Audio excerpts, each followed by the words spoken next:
What if the small green chili sitting quietly on your kitchen shelf is actually hiding a profit story most farmers never see until it's too late? How something so common, so ignored, could turn into a serious income machine if done the right way. And chilies are exactly that kind of crop. Because growing chilies for maximum profit is not about planting seeds and hoping for luck. It's about timing, pressure, small decisions, and knowing where most people mess up without even realizing it. And that's where this story really begins. Because most growers start with land, seeds, and fertilizer. But the real game starts before the soil is even touched. It starts in your head. In choosing the right variety not for beauty, but for market demand. Heat level, shelf life, transport tolerance, and local buying behavior. Because the chili that sells fast is not always the chili that grows fast. And that one difference can decide whether you barely recover costs or you build a repeatable profit cycle. So imagine this. You prepare a small plot, nothing fancy.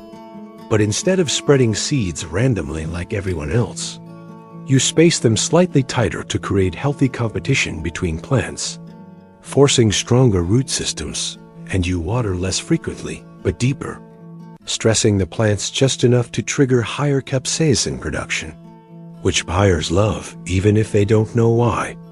And then there's soil. Not expensive soil, just smart soil.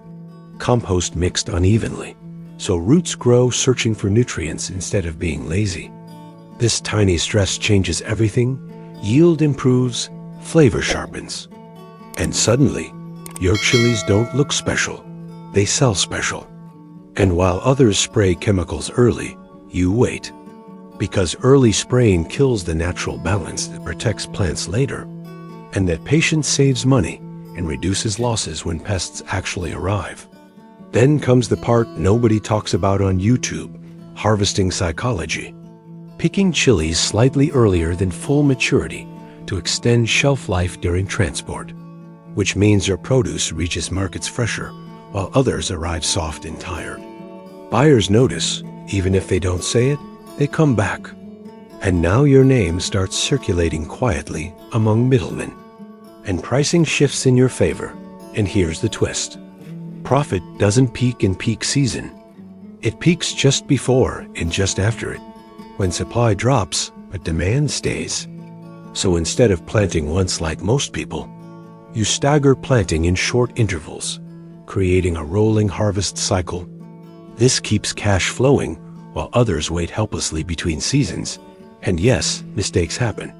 Leaves yellow, fruits drop, weather acts crazy. But instead of reacting emotionally, you observe patterns. You learn which stress increases yield and which stress kills plants. And slowly, almost without noticing, you stop farming chilies and start manufacturing profit from chilies. Because now you're not selling vegetables, you're selling consistency. And consistency is what wholesalers pay extra for, and even waste becomes income. Rejected chilies get sun-dried, powdered, or sold locally at low margins, but zero loss.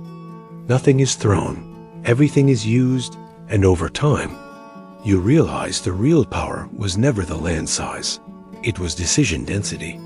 Hundreds of small, smart decisions stacking quietly on top of each other.